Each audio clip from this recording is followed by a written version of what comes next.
After a brief hiatus, we are back to talk all things Autumn Nation series. We for the last 2 keep weeks. getting stalled by brief hiatuses. This one's on me, team. Apologies, but we're back. We'll cover. I know that everyone's tuned in just to hear us dissect the Ireland and All Blacks test 2 weeks later. So we'll do that absolutely. Where did you watch it? I watched it in my lounge. It was a lovely. Thank you, Ireland, for giving us a compatible time of day. It was 9 a.m. So woke up, had a coffee. Yeah, no, it was great. And then, like after the sweet, sweet taste of victory, I was able to carry on with my day. Whereas you, obviously, were up close and personal. Yeah, and then it was a long old. Well, we went for a few drinks afterwards, but then it was a long old train ride home. Yeah, it was disappointing. It felt in the stadium, because I always feel like it's different in the stadium, right? And I haven't actually watched it back yet. I should. But in the stadium, it just felt like Ireland never got going. There's so many handling errors. Everything felt a bit jittery. It felt as though one of these teams have been playing a lot recently and one of them hadn't. And it felt like you could really see the difference. But New Zealand were also, I think there was a thing afterwards. I don't know. It was in the Irish media anyway, of how Ireland were so poor and they sort of beat themselves and all that kind of thing. Like on the day, I thought New Zealand were really, really good. Slippery ball, lots of potential for mistakes, but defensively they were awesome.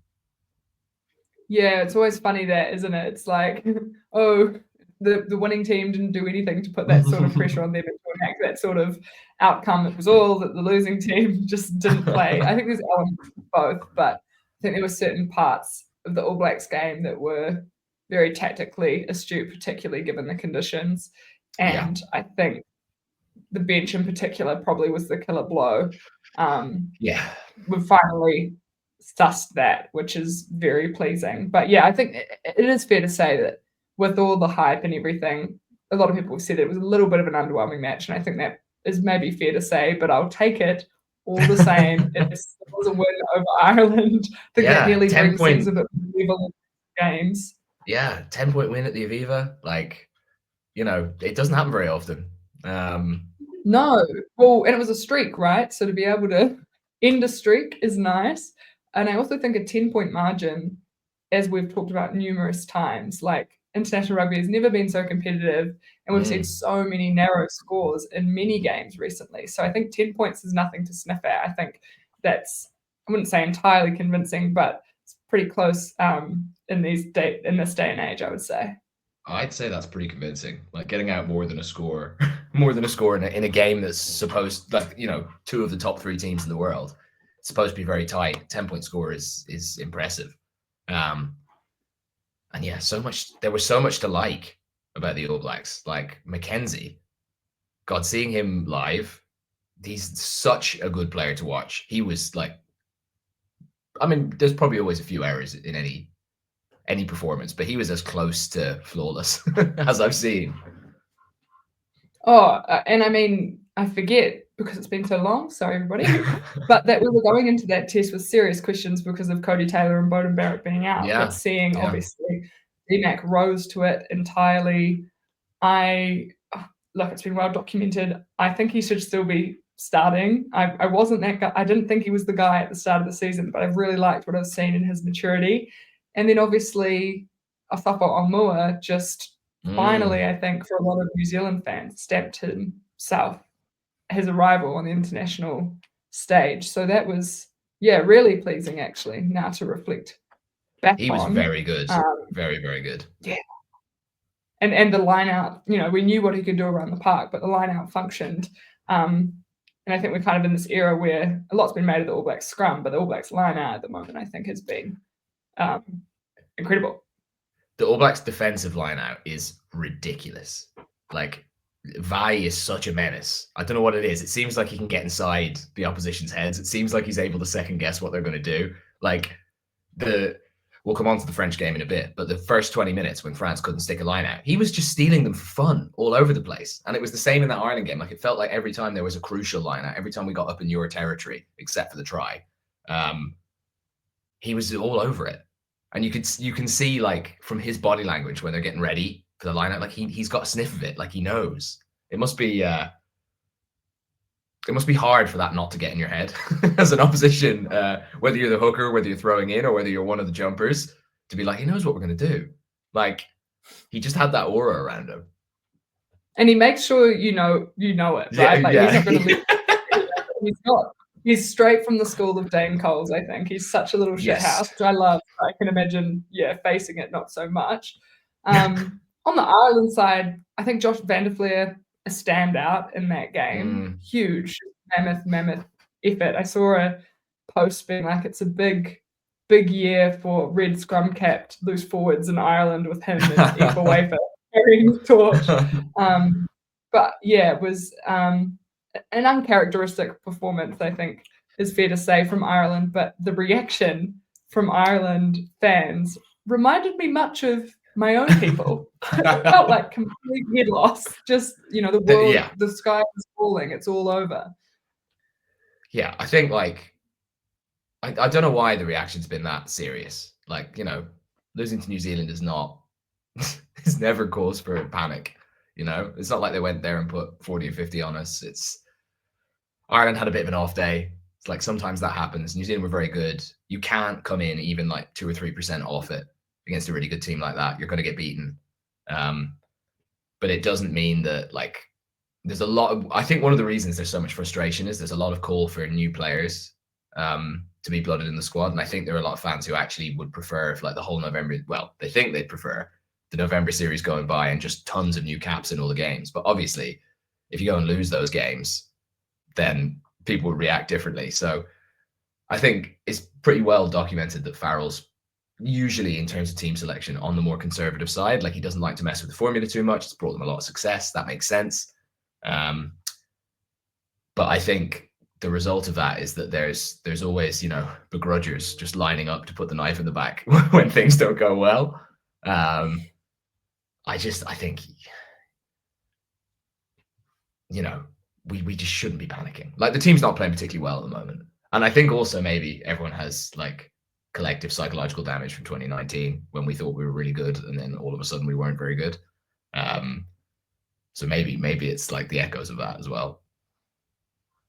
It's funny, isn't it, how much history is such an important part of Test rugby, but and I think for the All Blacks, say, for example, like, we look back on the 100 years and that's what propels us and propels our standards, whereas for Ireland, so much of it is about that recent history of success.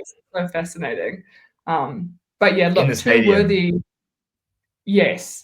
In the stadium, it did feel like I remember that game against England in the Six Nations in 2019 when they came to Dublin and smashed us. And then everyone was like, oh, God, the World Cup's in November. What are we going to do? It did feel a little bit like that. But, Ireland are also in a bit of transition. A lot of the players in the squad are getting on a bit. They are going to have to start bringing in young players. We should see plenty of them against Fiji at the weekend. It's not a cause for panic. There's 3 years till the next World Cup. So, we should peak in about 2. And then, everything else will happen after that. Gosh, isn't it wild that I feel like that World Cup's just going to come around so quickly, but you feel like so much will be so different. Oh, yeah. Like, so much changes in, like, 6 months in Test rugby. You don't play that many games. Everybody makes big sweeping statements and judgments based off of 1 or 2 games. So much changes. Yeah, it's casting an eye to the future. You can't help but be excited about what the possibilities are for who are the big guns at that time. What are the ceilings for some of these teams? Well, speaking of, how are you feeling about New Zealand? Because to me, they look like a team that are a couple of steps short of being a really, really good team. Yeah, I have enjoyed, what was I listening to? I think it was Dan Cole saying on The Love of Rugby, that obviously with their run of form and, everyone was bagging on them, but he was saying, well, maybe this New Zealand team are actually quite good, Yeah. I think kind of are, but it's, when we talk about those sweeping statements, obviously everyone was hitting the panic buttons after the loss to Argentina. But I think you can see the growth. And for so long, people were going, where's the game plan? What are we doing differently? How is this a different team to Ian Foster's? And I think you can see that now. And I think, you can definitely what I was saying is, like, belief and, like, cohesion and togetherness from the unit itself, which I think is really nice when you can see that actually translating. So I feel positive. It's going to be a big year next year. And I think, consider this maybe this is the rebuild. We've been saying it, but I'm ready to see. You just get the sense that they're going to come back next year, rearing to go, all on the same page, and that can only be positive. So, yes, unless we lose to Italy this weekend and it all goes bad, and we lose our heads. Somebody tells me that's not going to happen, but yeah, it's a scary prospect. Like, one, the kind of ability to hang tough in games that we've seen. Two, like against England, they showed it. Against South Africa in the Rugby Championship, they showed it. They were close in both of those matches. It doesn't matter if you don't necessarily win. And then I guess the other thing is just when they can sort out like when to play and when to go for the offload and when to try and attack, because they're good enough to attack from anywhere. But over the last couple of games, there's been moments maybe where they threw a pass when it wasn't on, or they forced it a little bit. When they get that balance right, they are going to be a really, really difficult team to stop, because they've got threats everywhere. The set piece is really, really good. And like you say, you can see the belief. Like, you can see it in the players' body language. They think their game plan is going to deliver them wins. They're not going out there being like, oh, how are we going to get through this one at all? They're going out there like, yep, we're the best team. We're going to win. Which is, what we want, I think, as New Zealanders. And you talk, there's been so much talk about the All Black aura. Like, I think that is what feeds into it, right? But and I think maybe leading into the French test, if we discuss that, I think that's why, at least in my circles, no one was too upset about the French loss, because one, it was a cracking game. Like, that was such an entertaining game of rugby. The stage was obviously set with that incredible haka. The way they did the stadium, that was brilliant. And Cody and Rico leading it together. And I think, look, I hate the away jerseys. We obviously hate away strips against the French specifically, given 2007. But the staging with the white jerseys was incredible. But also, maybe we don't care about a loss in the away jersey. I feel like it doesn't count. It's not a stain on the black jersey.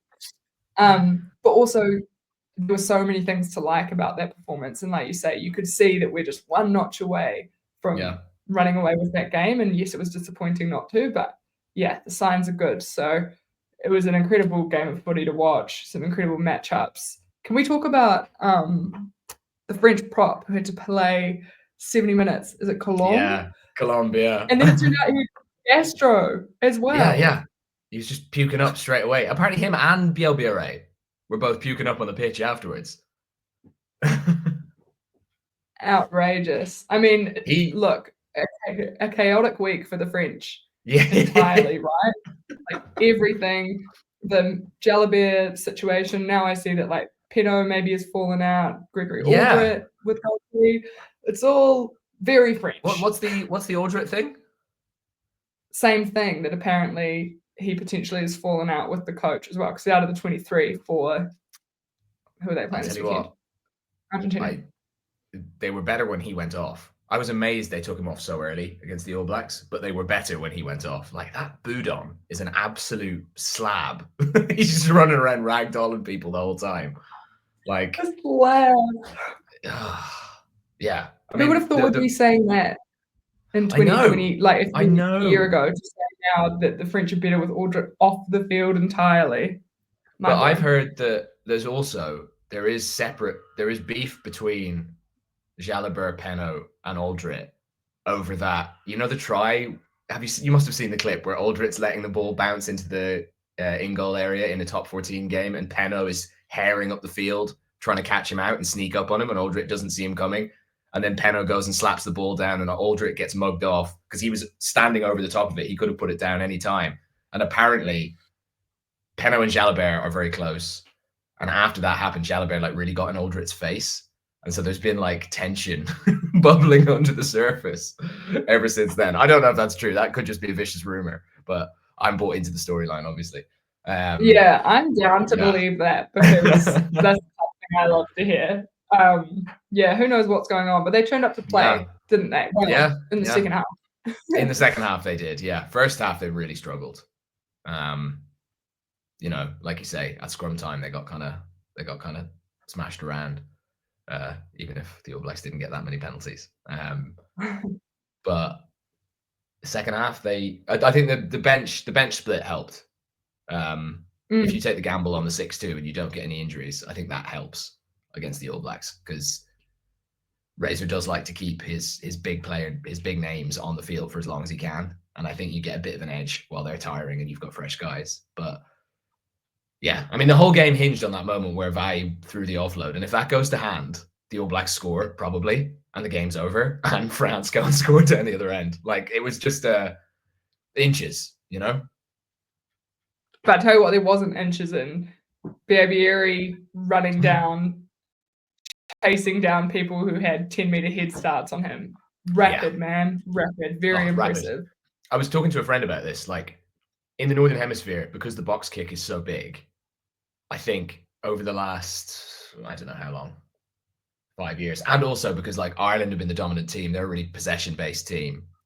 So you've seen like England tend to go for wingers who are really good under the high ball. Ireland have gone for wingers who are playmakers as well. So like Lowe and Hansen are in there because they can step into the line.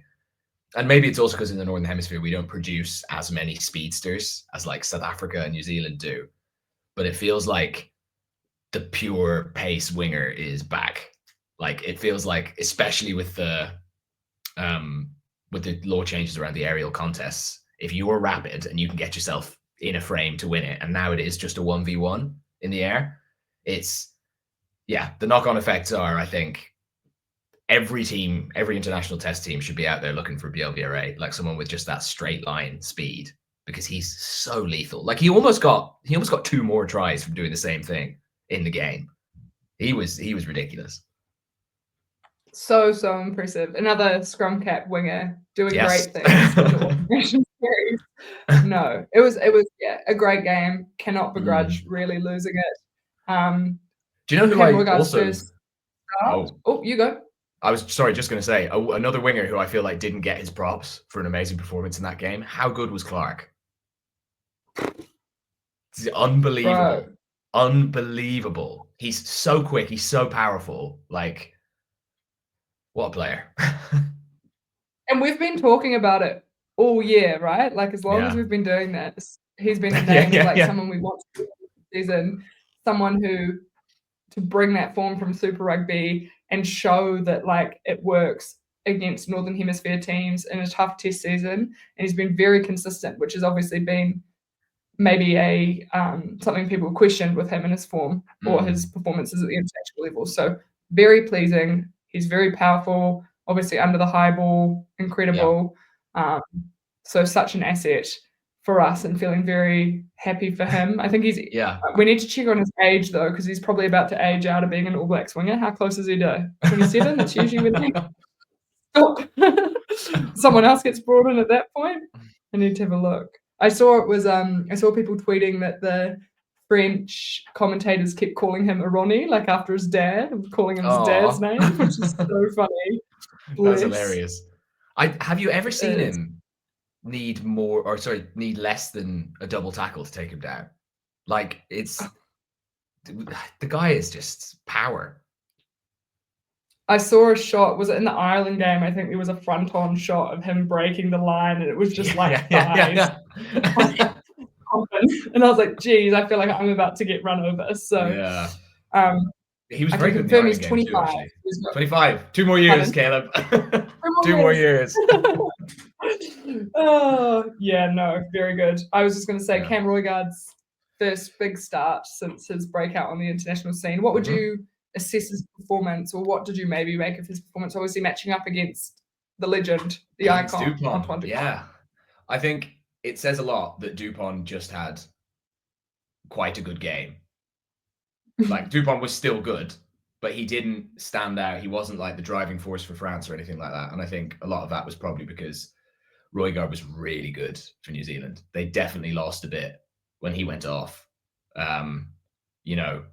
The opportunism for the try was amazing as well. Like, just being a pest, just being around there, seeing that the French were under pressure and that Aldrit might force something, and then taking advantage. But yeah, I mean, he just looks the part, doesn't he, Roigard? Like, he's got all the kind of core things you want in a scrum half, and then also he's just quite a big guy. So It's that Conor Murray thing of like having an extra body behind the ruck who can help you out if you get into trouble. And yeah, I thought he was very, very good. Yeah, I think pleasing for New Zealand fans and rugby fans alike. It looks like we've got a pretty interesting halfback battle shaping. Obviously Grant Williams had a good game against England. So yeah, we're blessed with some quality halfbacks, and it's wild that we haven't really seen Faf de Klerk this year. I know, and they've still got, with Faf gone, they've still got Reinach, Williams, and Hendrickse, who would all, at least be in contention to start for every other big international team. Like, it's just crazy the depth they have. I know. I miss that little blonde man. I really do. What an icon. Oh, he'll be back. He'll be back. He'll be back. Oh, I did see Sia was like in his budgie smugglers or his Speedos. That was a very Faf move. I was like, oh, must miss him. So do we dare then talk about how the Irish bounced back from the loss against the All Blacks? What did you make of their performance against Argentina? I think they had a bit of luck, like the way the first 2 minutes or 3 minutes played out with when they messed up their exit and gave away a try, and then they go back for the head contact. I do want to say there's a lot of talk about Jack Crowley and like playing up head contact and his diving happening. Like I went back and I watched it, and I was like, are we watching the same thing? He holds his face for about 5 seconds because he gets hit in the face, and then he gets up and he carries on. Like, I don't know where. I know people don't like the head contact stuff, and I know it's divisive, but the idea that you can't hold your face when you get mullered in the face, because I mean, it looked like it hurt, right? It's like Maroney to be fair, don't think Maroney should have been yellowed. I think if there's an argument to be made to say like accidents happen in games and you should let it go. And then there's another argument to be made, which is like, well, the rules are the rules, so you have to give a penalty, but you absolutely don't have to yellow card him because he's hinged at the hips. He's definitely trying to do the right thing. And it doesn't make sense to penalize players and teams when someone tries to do the right thing. Like, I was listening to Egg Chasers yesterday. He was talking about the TMOs. And he was like, if you're Felipe Contepomi and Maroney comes up to you and says, boss, what can I do differently next time? Like, what can you say to him? Like, he did the right thing, So I think Argentina were really unlucky to get that yellow card. I think Ireland were a bit lucky to get out of that and then to go and score the try at the other end, obviously. But, sometimes when you're not playing well, you need a little bit of luck. The defensive performance from Ireland was brilliant. Argentina, we were lucky. I think that Argentina were a little bit off their best. They couldn't quite get firing. But I reckon a lot of that was because the Irish defense was good. It was solid. They were really physical. They kind of went back to basics a little bit. Crowley had a brilliant first half. That's what took us over the line in the end. If he hadn't gone for that drop goal, probably would have lost that game. And we were lucky that Albornoz, when he had the moment for the drop goal, he missed his. And it comes down to that, right? It's fine margins. It's very, very close, as we always say. Yeah, 1 week. I think I said this last week. Now we're repeating ourselves. 1 week we won't talk about fine margins, but today is not. How can you not? How can you not? Exactly. Can you give, for I guess, like any Southern Hemisphere viewers, because this was Sam Prendergast's debut, right? What does the world need to know about Sam Prendergast? Honestly, less.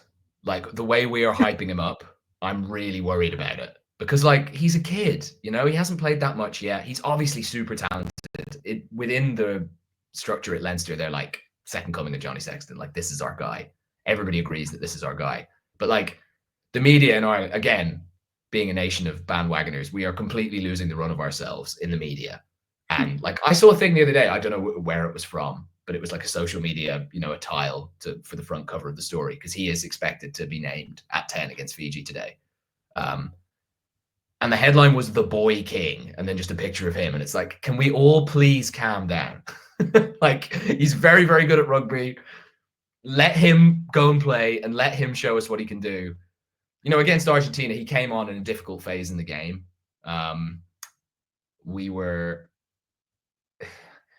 There were periods where we were on top, but our attack, we weren't gaining a huge amount of ground. Argentina were turning us over when we got in the red zone.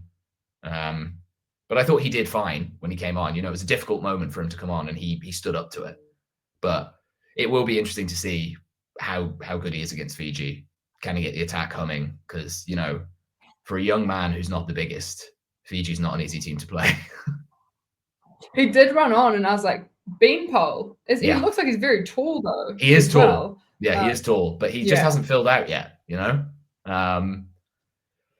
But yeah, like he's played a lot for Leinster, and there are moments where he's playing for Leinster where you're like, God, like this kid's really got something. I just hope that it's not all sort of too much too soon. There's too much focus also on the 10 jersey in Ireland at the moment. Like the criticism that Crowley gets.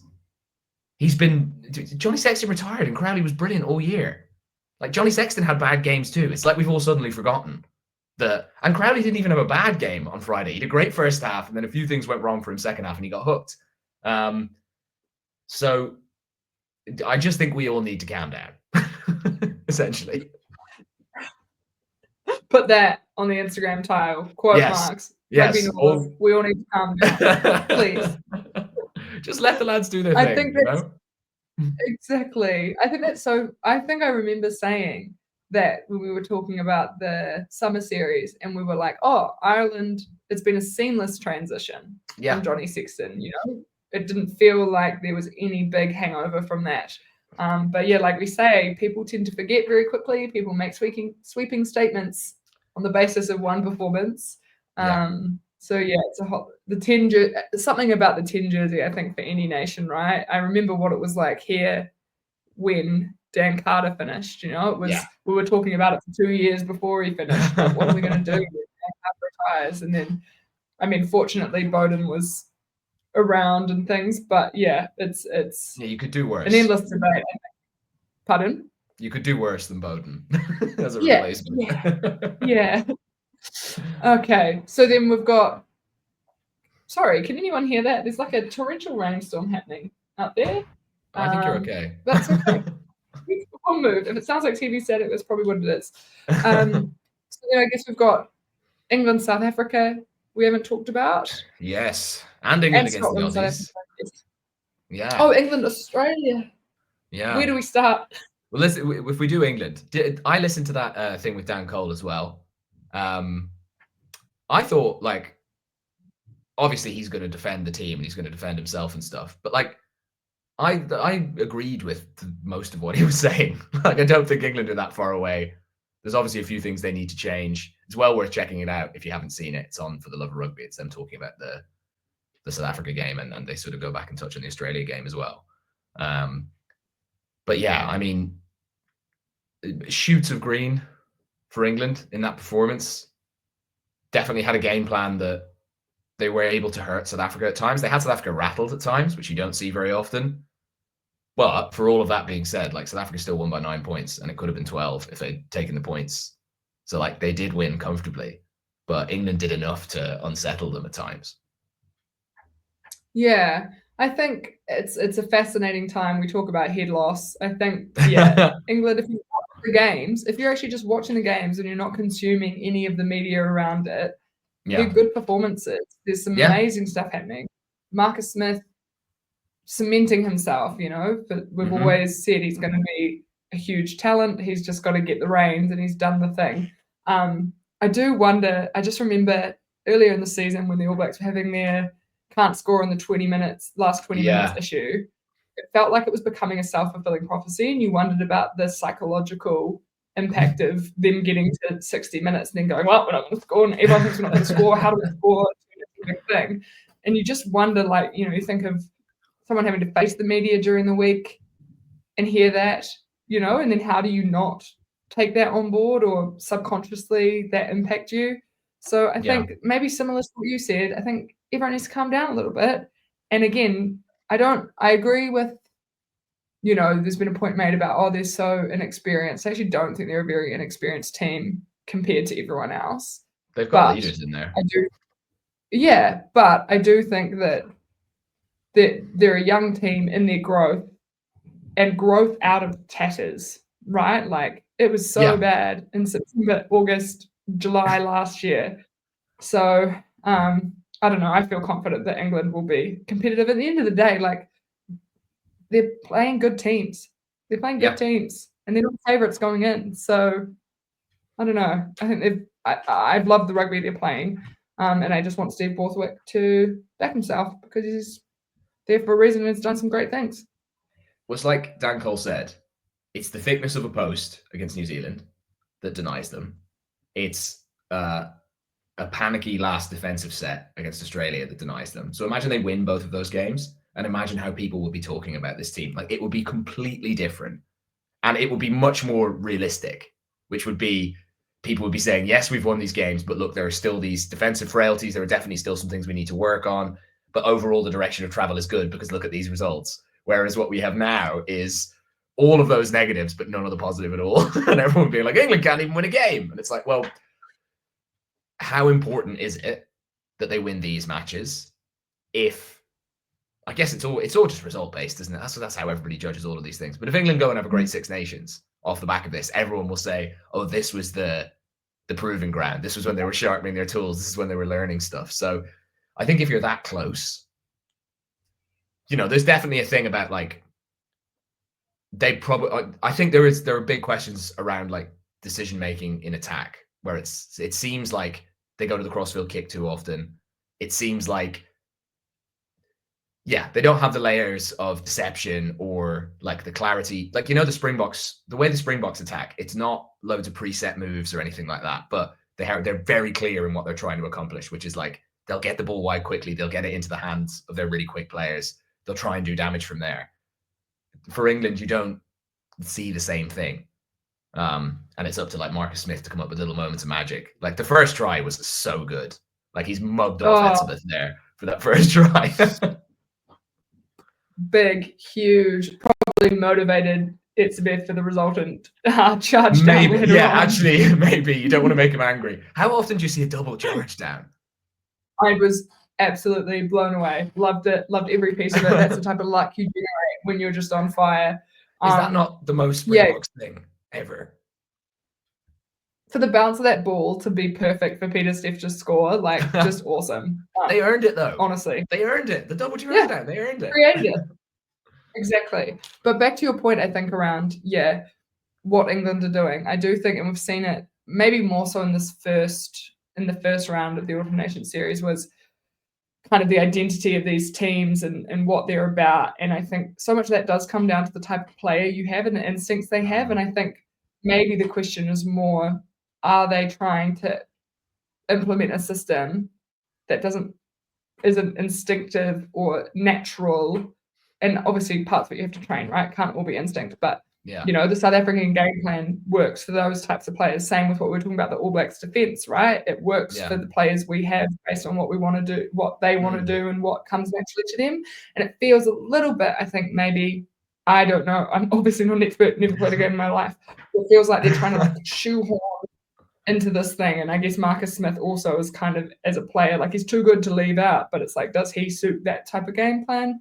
I don't know. Those are maybe the more bigger questions, I guess. Yeah, I think it's nuances. Like, would we be saying the same thing if England had decided to sit off and drift for that final defensive set against the Aussies? No. They would have reacted to the moment. They probably wouldn't have conceded the try. They would have won the game. Like, I think a lot of it is Steve Borthwick's obviously like quite prescriptive with what he wants. And maybe there are just moments in games where they need somebody to stand up and say, like, no, we have to do this now. And, they've just lost Owen Farrell. Like, he probably would have been that guy every single game. So, like, maybe they're just waiting for a new leader to emerge. I was thinking while I was watching this South African game, like, God, if they had Alex Mitchell for all three of these games, would they have won the first two? Like, possibly. They've been so close. And yes, there's been moments which are like silly in the games, right? Where the defense clearly hasn't worked or whatever. But yeah, I overall, I look at them and I'm thinking, like, the next couple Six Nations, I'm not looking forward to when we play England, because they're not going to be easy to beat at all. Australia had to have like a worldy all-time performance at Twickenham and score 40 points or whatever it was. That was nuts. That was nuts. 42 points. Oh my days. Oh, too good. Crazy. I mean, look, crazy. This has been an incredible series, right? Like, regardless, so much has changed in this series alone. I can't remember in the past, like, maybe it's because the social has been so good, but it feels like we're watching like a series, like a tournament. You know, you're wanting to watch every I know what game you mean. Yeah. rather than just going north for tests. Yeah, it does feel that way a little bit. And I guess when you get like, it's great when you get crossover, right? Like when the same Southern team plays a couple of the top Northern teams and sort of vice versa. And you get to see how everybody copes against different opposition. And it kind of gives you, it gives you that tournament vibe, but it also gives you more of a feeling that you know where this team is, you know? Like the Wallabies beating England the way they did, and then going and sticking 50 on Wales. And like, you know, we haven't talked much about Wales. And I do think if you haven't got anything nice to say, don't say, you know, there's no point. There's plenty of negativity around Wales at the moment, is what I'm trying to say. I don't know if we need to heap it on. And obviously they've got another tough task at the weekend. But the Aussies just look, the Aussies just look, there's so much firepower there, you know? Tom Wright, man. My goodness. My God. How did he never get picked under Eddie? Has anyone lost more stock in the last year? Has anyone ever lost so much stock in rugby as Eddie has in the last year? Maybe Warren Gatland. Well, true. God. Yeah. No. Honestly, who'd be a coach? Look, truly, put up with people like us. But I never thought there'd be a time as a New Zealander, because of the way the Australian-New Zealand rivalry is set up, big brother, little brother, like a bit of genuine dislike there. Yeah. Never thought I'd be backing a Wallabies team, you know? But like, I'm backing this Wallabies team. I want the Grand Slam because it sets up the Lions tour perfectly. And after all these players have been through, man. I think Wallaby Scotland is going to be some game. That's going to be an incredible match because they're both going to just play their game, try and attack, try and score points. Yeah. If I had to predict, I'd say I think Scotland might just edge it, but that's going to be some match. Is Murrayfield open? It is open here, right? Yeah, it is open, yeah. Oh yeah, God. Are we likely to get no rain? Oh, see, because the All Blacks game, I think they're predicting it's going to be snowing, and I was like, really? oh gosh, not the Aussies. No, if it was snowing in Scotland, but maybe not. Might just be initially. Yeah, that would certainly change things.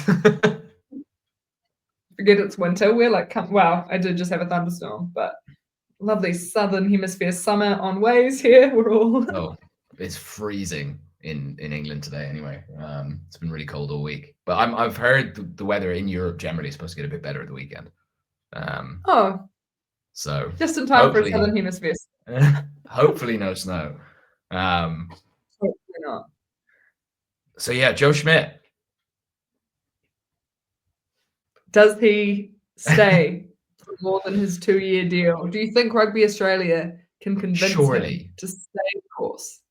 Sure. Oh my God. Do you know what? We haven't even talked about Sua'ali'i, speaking of Rugby Australia and deals. Oh. I'll bet they're feeling pretty good about that spend now. Unreal, man. Unreal. Just look, for all Hamish McLennan's terrible decisions, and that was a good one. This one has been a good one, and he seems like maybe it's because of him, like Sua'ali'i as a person. You know, he seems very measured, very cool, calm and collected. The circus is happening around him, but he's just here to play rugby. And what an arrival. What an arrival. Very impressive. Very exciting. Like the hype machine, the hype train has left the station. I'm aboard. Gonna be good. World Cup in 2027. Lions tour in 2025. Stocks are rising for the Wallabies. Joseph Sua'ali'i is on top of the world. He's bringing out the best in these Wallabies players. Because a lot of them I didn't realize had played schoolboy with him, like Angus Bowell. Interesting. So he's got quite a lot of pre-existing relationship with them. So no, exciting. I look, like, you know, it feels like when Sonny Bill joined. You know, everyone's like, what's gonna happen? Sorry, you go. No, you go. I was just gonna say, like, and you see, you know, like for example, the weapon that he was on kickoffs, right? Like you can see that suddenly every other team's like, how can we do that? And how can we get one of those guys? Yeah, but also, or like, who have we got that we can make do that? And you think about Yeah. offloading in rugby pre-Sonny Bill and post-Sonny Bill, right? Like, and then where it's at now. So it feels like his inclusion is genuinely a little bit game-changing with the skills he brings and what he highlights about how the game can be played differently or exploited. So yeah, I don't know why my eyes just lit up. I just like Sua'ali'i sermon, honestly. That's what we want. That's what we want. How about at the weekend, Tuipulotu and Jones against Sua'ali'i and Ikitau? That's gonna be fun to watch. Well, and it's obviously a little bit like personal because Tuipulotu, I love hearing him speak because he has the most bogan Australian accent I've ever heard in my life. Like, obviously, I have no qualms about him playing for Scotland. Yeah. You know, no issue with that. But it's just so hilarious when he opens his mouth and he's like, Bondi Beach. He sounds so strong. He's got such a strong Australian accent. It's really strong. But yeah, that will be. You know he's going to get some sledging as well. Like, he likes to talk. He likes to get in people's faces during games. You know, when there's a refereeing decision, he's always like bouncing around, chirping at people. So you know there's going to be plenty of back and forth. Yeah. I think that's going to be a really, really good game. I'm really excited to watch that match. Do I dare look at what time that is happening in my time zone? Because it's been hard. Like, at least the All Blacks game. Oh, actually, I don't even think that's good this week. France, Argentina is at 9:10. That's okay. That'll be a really good watch, to be fair. Yeah. Oh, it's at 2:40 in the morning. That's like straddling the staying awake or waking up situation. Yeah. I think Argentina actually, and France. Before we get on to the weekend's games, I feel like the Boks have gotten a little bit short shrift in this discussion. Mm-hmm. How about, did you see that stat that they've used 50 players this season? Can anyone else do that? Has anyone else got access to that? Maybe the French. Maybe France could if they wanted to, but I doubt they could keep the quality level as high as the Boks have. Like, scary times. The way they're building this massive roster of players who play Test rugby. It's such a help when you come into tournament rugby and you get injuries to be able to call on people who've played a lot. Like, it makes such a difference. No, it's been masterful, right? Like, everything. I mean, I know we've spoken about it before, but because of how we think about Russie and what we know about Russie, like, everything feels deliberate and intentional and, you know, not necessarily reactive. And so it just looks so much more impressive that he's managed to, from what we imagine, you know, carry out this grand plan throughout this year and maintain a winning record. That is really impressive. Knock off all the top teams, obviously, by England and Ireland and that loss to Argentina. So yeah, you can't help but marvel at.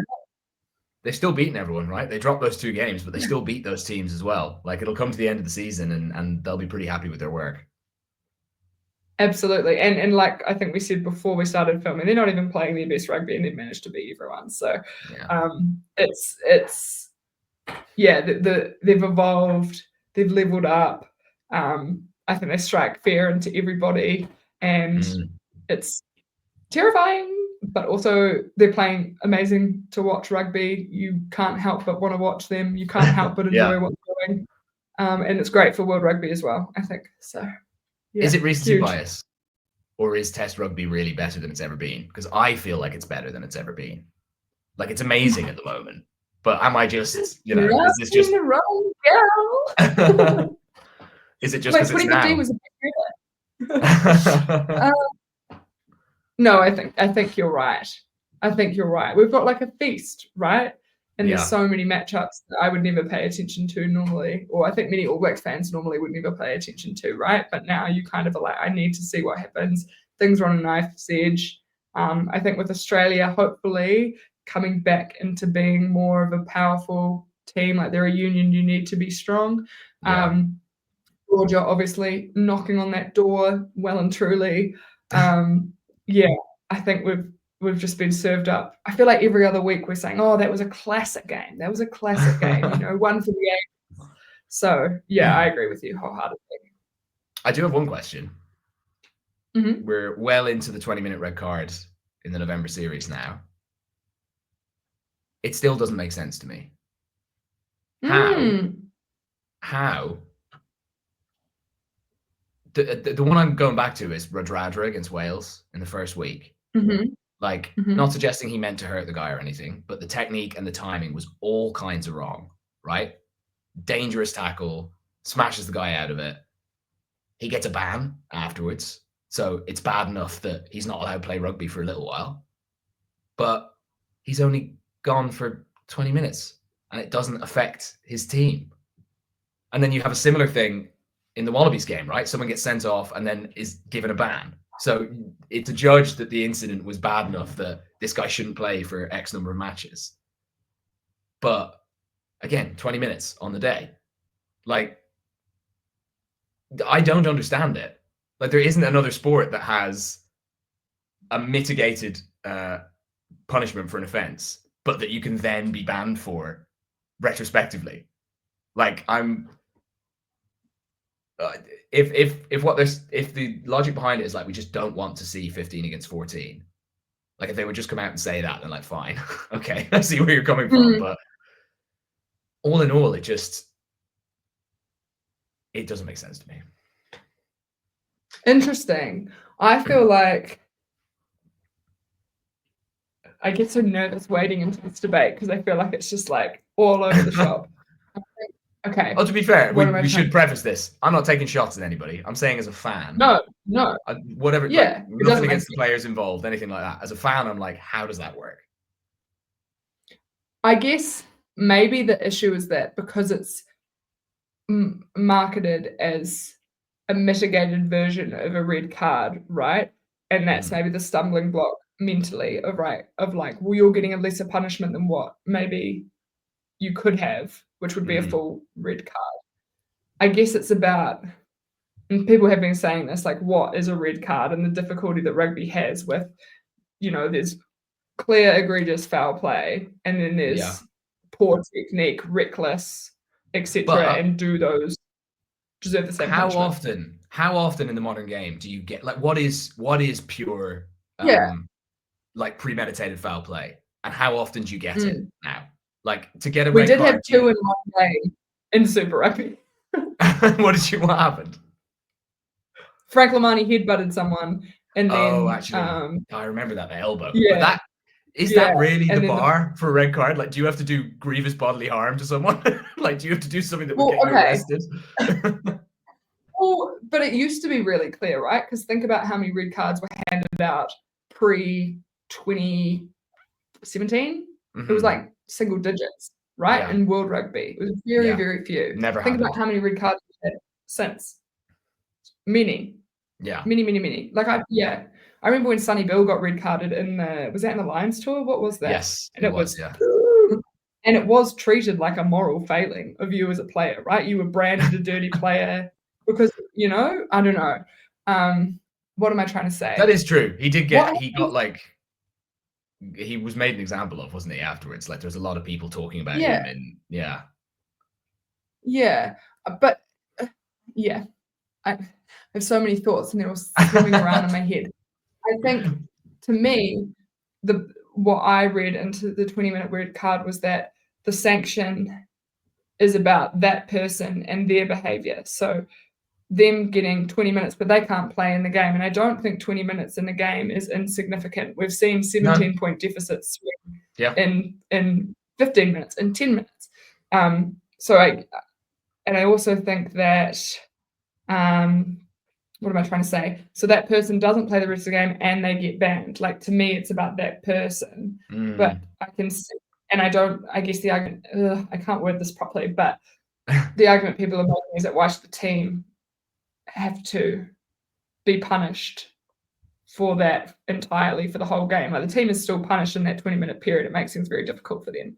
But I think the fundamental issue is that things are being red cards used to be very obvious and clear, and tackles that wouldn't have even been a penalty 8 years ago. Red cards now. That's true. So I guess that's a change in the sport. The balance of we're trying to protect player safety is really important. I think we've had, like, not everything covered under a 20-minute red card is everything that's going to make the game safer. Yeah. I get so nervous talking about this, and I don't know why. Well, because it is very divisive, right? Like, people have turned it into a moral thing as well, and I think like that's the whole issue. I also think that because so many more things are now cardable offences, that it does leave a lot of room for interpretation, or put a lot more on the referees and their interpretation. I saw Wayne Barnes's article where he came out and said this takes so much pressure off. In that regard, you know, like he talked about making that decision with Sam Cane in the final. But I see that they've deferred the decision around implementing it fully. I don't know. To me, it makes perfect. I think it makes sense, but okay, interesting. I can see why other people don't necessarily think that.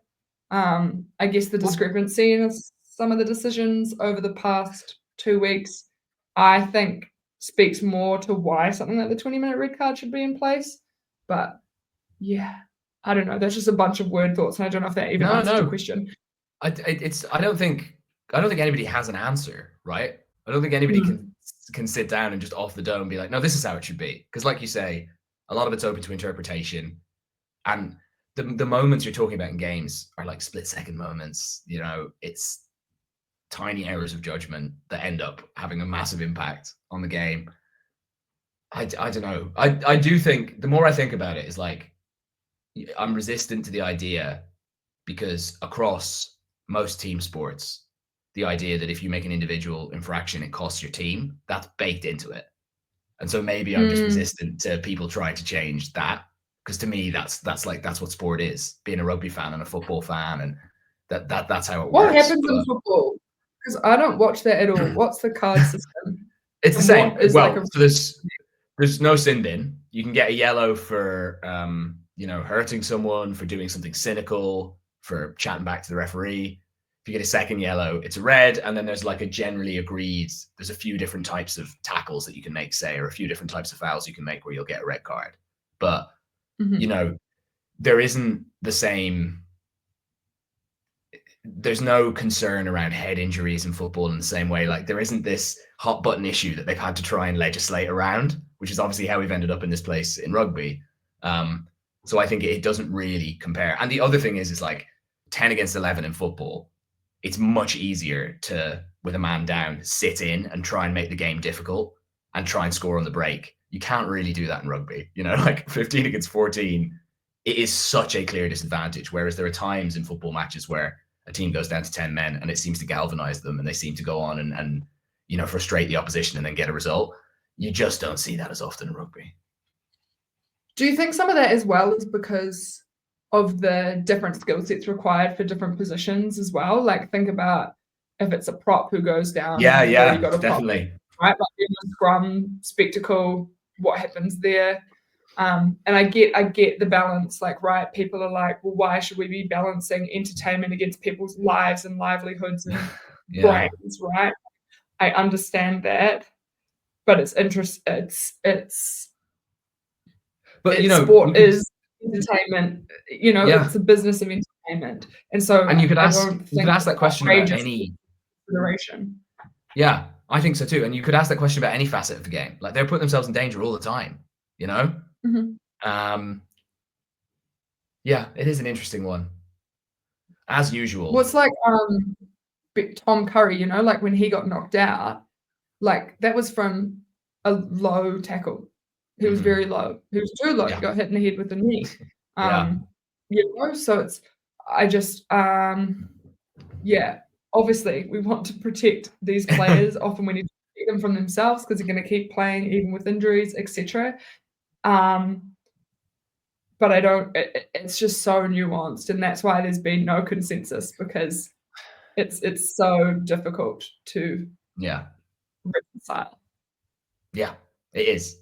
And as usual, like, you have a view on it and then you talk about it and you're like, oh God, there's actually a lot more to this. I don't know if, I do think maybe there was a bit of a breakdown in the comms, and it's coming into an environment. I feel like we might have talked about this before, but it's coming out in an environment where people are generally a little bit resistant to the idea of law tinkering at the moment and feeling like things are being done for the sake of it. And so I think everyone lumps it all together. And then also with confusion around when it's in play, when it's not. Is it in play for Super Rugby, but not for the Rugby Championship, but it is for alternations. So I think it's just maybe managing the messaging a little bit better maybe would have helped, but it's like a landmine, a minefield. Yeah. That's what I'm looking for. It's the most rugby union thing ever.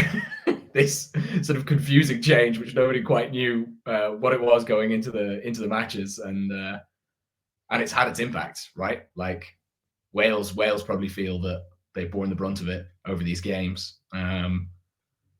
But yeah, we've gone quite long. We're 55. So how about some quick fire predictions to finish us off for the weekend? Okay. So Friday night, France against Argentina.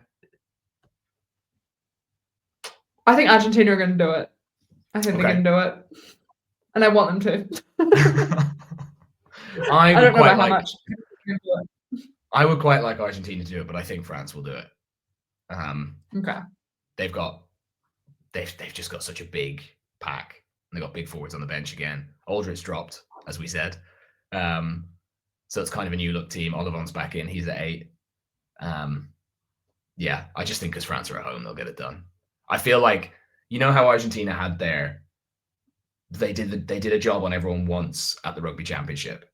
This is their first tour with Contepomi. This is their first time going away and having to play, away games on the spin and all the travel and like all the disruption to your routine and everything that entails, having to do it in the Northern Hemisphere.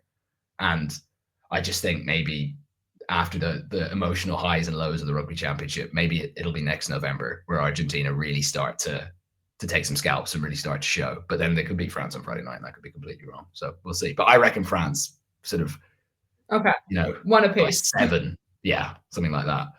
Then we've got Ireland, Fiji on Saturday, the first game. Ireland should win that. They should win. They should. I reckon Fiji will give them a hard time though.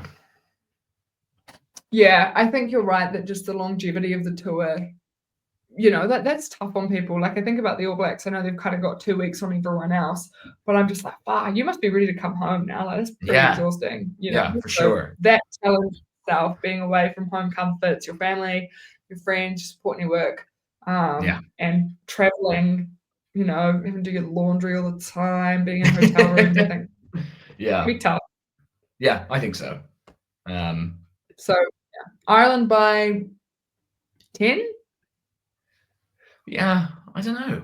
I could see, it's one of those, I could see it being quite close. And then if they manage to get a bit of momentum, I could also see them running away with it. I guess it depends. I mean, Fiji presumably will. Who have they got the following week, or is this their final game? Yeah, this is their final game. So I reckon they'll. Final game. Well, Ireland have Australia the following week. Oh, but that's the only game next weekend. Oh, I didn't realize that. Okay. So Fiji will go full bore. I mean, that'll, like, Ireland, there's talk they're going to pick Prendergast. They're going to maybe pick Izuchukwu. Like, there's going to be a few young players in there. So I don't think it'll be like a commanding, assured Ireland performance. I think they'll have to feel their way into the game. Let's say Ireland by 12, 15, something like that. Okay, cool. We can do that. Okay, Wales, South Africa. It's just, if you were This Wales... is what we all said about England, Australia, though. This is what we all said about England, Australia. Yeah, but England hadn't lost 11 on the bounce or whatever, 12 on the bounce. It's giving Ben Young's Wales. Don't waste my time. I'm just making a joke. But no, South Africa, they're just in that era of, like we talked about with the charge downs, right? They're creating their own luck. The rub of the green goes your way because you build habits around winning. Yes. And I think that's the era they're in, and they're a little bit unstoppable at the moment. It feels that way, doesn't who it? knows? Yeah, and I don't know what's happening with Warren Gatland. I don't know what's happening with the Welsh Rugby Union in general. We've all seen, I don't know if you're across what's happening with the women's team situation. So everything is just structurally unstable for them at the moment, and that doesn't lead to good performances on the pitch. So I'm picking Australia. Oh, sorry, that would be helpful. I'm picking South Africa. I feel like there might be a bit of heart and pride, like everything on the line, desperation from Wales, but I just don't think it will be enough to get it done. No, I think it'll be South Africa pretty comfortably in the end. Yeah. Sad day. Yeah, Italy, New Zealand. I just remember sitting ahead of the World Cup, the pool match, and everyone being like, Italy, the banana skin, like they could definitely beat the All Blacks, and then the All Blacks came out and were like, and I took that personally. Right before them. I heard a rumor that the All Blacks are going pretty much full strength with their lineup. So I don't see why they wouldn't. Like, make a statement. You know, one loss by 1 point at the end of the tour. That's a really successful tour. Beating Ireland, beating England. Yeah, I think New Zealand are going to go full bore and put up a bit of a score. It won't be as bad as the World Cup because Italy are a little bit better. No. But they're quite a lot better, to be fair. That's harsh on this Italy team. But yeah, I still think they're going to struggle. Yeah, agree. And then Australia, Scotland. I think that's going to be game of the weekend. I think it could be amazing. Like, you could see a lot of attack from both teams. You could see a lot of fancy stuff from both teams. Although the thing is, like, the Aussies, they're at their best when they play quite loose, and Scotland's defense is really, really good. So it might not be. I'm talking myself out of that now. Maybe it won't be as exciting as we thought. But if Scotland can bring the kind of intensity they brought against South Africa, they'll get something out of this game. Like, they were good against South Africa. They just couldn't quite put the final pass together. Australia won't put them under as much pressure.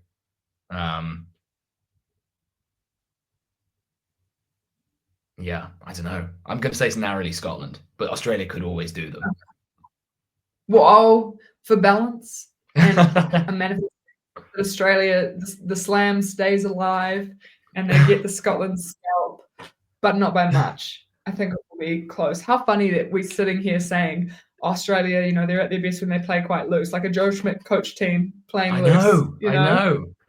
But one of the things I've been really surprised about this November is they've really found that balance. Like, he shored up the set piece a bit. You know, I mean, they are still conceding points, right? Like, there's still stuff for them to work on, but they're definitely playing a much more wide open game plan than I expected to see from them coming up here. And I just love in rugby how important it is for coaches to look at, like, what the national character of a team is and make sure that they embody that in some way. And yeah, you love to see it with the Aussies because they're always great to watch. Yeah, and it's that, play what's in front of you, play your instincts, because those are the things you can revert back to under pressure. So, I just want to see Australia get this slam because it would be momentous. And wild that I think Max Jorgensen's dad played for the Wallabies on the last slam they ever won in the 80s or whatever it was. So did he? Oh, that is a great fact. Yeah. I could be. No, I'm sure that's true. I'm pretty sure that's true. Well, look it up. See if Ella's right. And then the last one is England, Japan. I mean, sure, if England don't win this, then maybe the media outcry is justified. But there's no way they're not winning this. I don't know. Unless Eddie Jones is cooking. If England lost this one, Borthwick would get the sack, like, immediately. They won't lose this game, though. No, they won't. They already beat them this year, convincingly. By a lot as well, yeah. And then next week it's just Ireland, Australia. We could do a whole episode dedicated to that, and I will be much. All right, we've gone an hour and 5, so I think we should probably call it. Sorry we weren't here last week, but sometimes, you know, life gets in the way. There's not much you can do. Get in the comments. Let us know what you thought. Let us know what you're expecting this week. And yeah. Thank you, everyone. We'll see you for, I guess, the last round of the Autumn Nation series.